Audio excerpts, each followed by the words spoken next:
Halo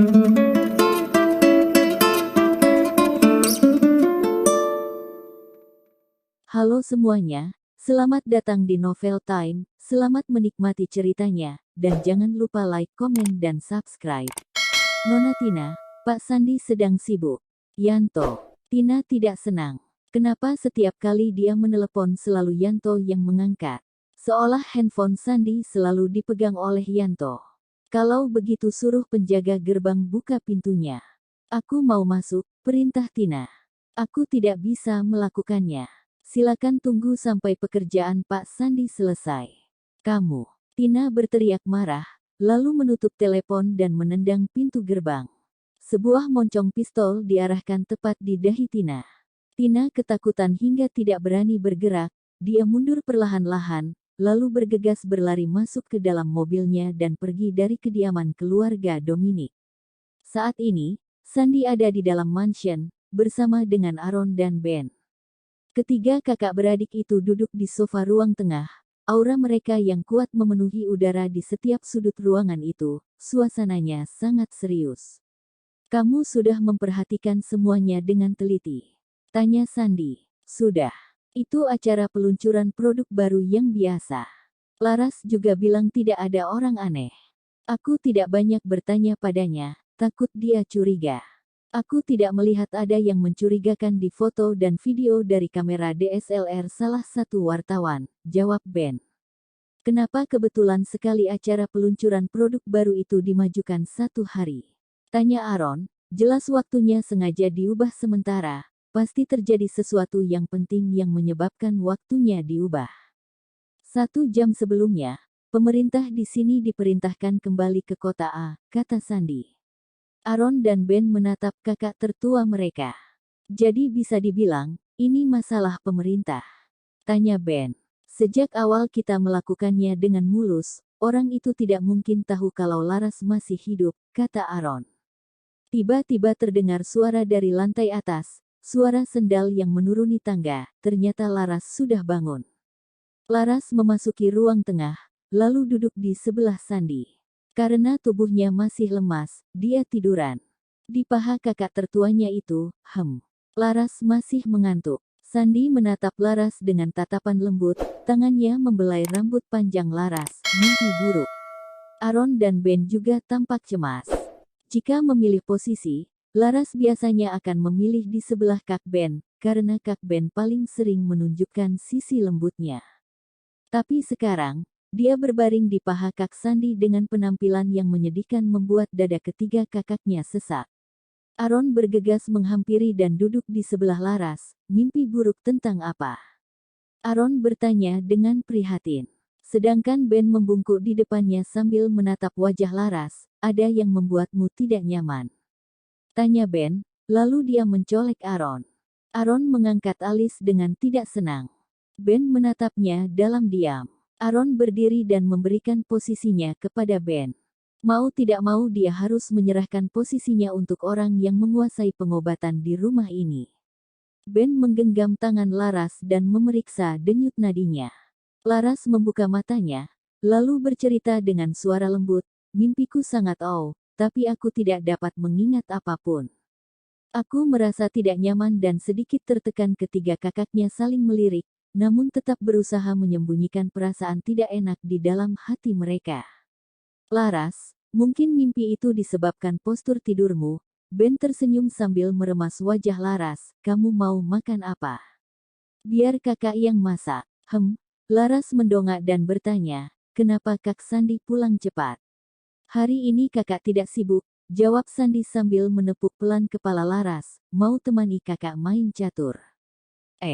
Main catur awalnya Laras merasa tidak bertenaga, tapi begitu melihat wajah Kak Sandi saat menatapnya, Laras akhirnya menyetujuinya. Ini adalah cara terbaik untuk mengalihkan pikiran. Sandi menaruh papan catur di atas meja di ruang tengah. Laras dan Sandi duduk berhadapan. Kedua kakaknya yang lain duduk di belakang Laras untuk menyemangatinya. Tetapi, karena aturan permainan catur yang menonton tanpa suara, kedua kakaknya itu hanya memperhatikan, tidak berbicara. Selain itu, tujuan mereka bukan untuk bermain catur, tapi untuk mengalihkan pikiran Laras. Baru bermain selama beberapa lama, Laras sudah melupakan mimpinya yang kacau itu. Bermain dengan Kak Sandi berarti bermain permainan yang memeras otak.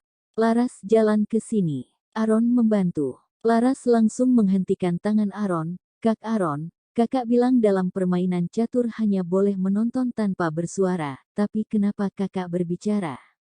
Juga menggerakkan tangan lagi. Sandi tidak akan benar-benar membuat Laras skakmat. Dia tidak hanya akan mengalahkan Laras, tetapi dia akan mengalahkan Laras dengan tenang. Maaf, kakak salah, kakak tidak akan berbicara lagi, sahut Aaron. Tapi 1 menit kemudian, kamu salah jalan, Laras. Laras tidak tahu harus berkata apa lagi. Tina pulang ke rumahnya dengan perasaan kesal, semua yang dia lihat membuatnya tak senang. Dia masuk ke ruang khusus pakaian, lalu keluar lagi dan berteriak, Erika. Tidak lama kemudian, Erika berlari menghampirinya dengan panik. Begitu sampai di depan Tina, Tina langsung menamparkan Erika dengan keras. Plak, Kak Tina, aku salah apa? Tanya Erika sambil menangis. Kamu masih menangis. Tina kembali menamparnya 2 kali, menamparkan Erika membuat tangannya sakit. Dia pun memanggil anak buahnya, bawa dia keluar dan pukuli dia. Para anak buahnya menuruti perintah Tina, mereka menyeret Erika keluar. Lalu mulai memukul dan menendang Erika. Jangan pukul aku. Jangan pukul aku, sakit. Tolong, lepaskan aku. Erika berjongkok di sudut ruangan, berusaha menghindari pukulan dari anak buahnya Tina. Ketika Erika mengalihkan pandangannya ke sudut ruangan lain, dia melihat sesosok manusia yang balik menatapnya dari sana. Erika sangat terkejut sampai dia lupa sedang memohon ampun. Dia tahu siapa itu. Itu Dimas Yahya, ayah kandungnya. Seperti inikah reaksi Dimas ketika melihat putrinya dipukuli oleh bawahannya? Bagi Dimas, tidak masalah jika putrinya dipukuli sampai mati asal dia tetap hidup, begitukah?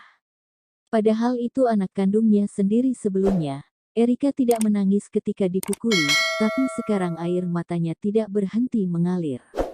Erika dipukuli sampai tubuhnya tidak kuat menahan sakit dan kemudian pingsan, barulah para anak buah Tina meninggalkannya. Ketika dia bangun, dia sudah ada di atas kasur dan seseorang duduk di samping kasurnya, itu Dimas. Erika berusaha duduk, tapi seluruh tubuhnya sangat sakit hingga dia menggertakkan gigi dan mengerang. Kamu baik-baik saja? Tanya Dimas sambil membantu Erika duduk. Terima kasih Pak. Aku baik-baik saja, jawab Erika dengan suara lemah. Kakakmu memang keterlaluan. Bagaimanapun juga, kamu kan adiknya. Berapa kali pun dinasehati tetap saja begitu. Erika, bertahanlah. Kamu juga jangan cari masalah dengannya. Erika menatap pria di depannya itu dengan perasaan aneh dan sedih. Inikah alasannya datang ke sini?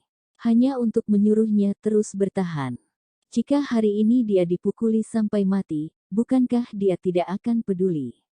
Kamu harus tahu, nanti kakakmu Tina akan menikahi anak tertua dari keluarga Dominik, keluarga yang sangat dihormati. Saat itu keluarga kita juga akan dihormati, kamu sebagai adiknya juga akan mendapat keuntungan, ya kan?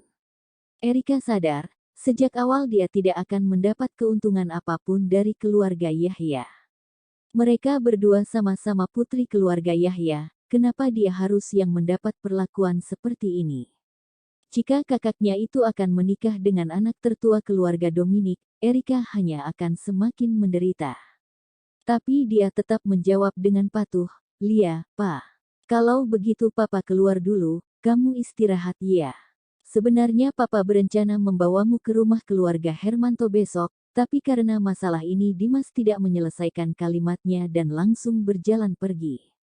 Air mata Erika mengalir, kenapa kakaknya dijodohkan dengan anak dari keluarga Dominik, tetapi aku hanya dijodohkan dengan anak dari keluarga Hermanto. Malamnya, Laras bersiap untuk tidur, namun handphonenya yang dia biarkan di atas sofa kembali berbunyi.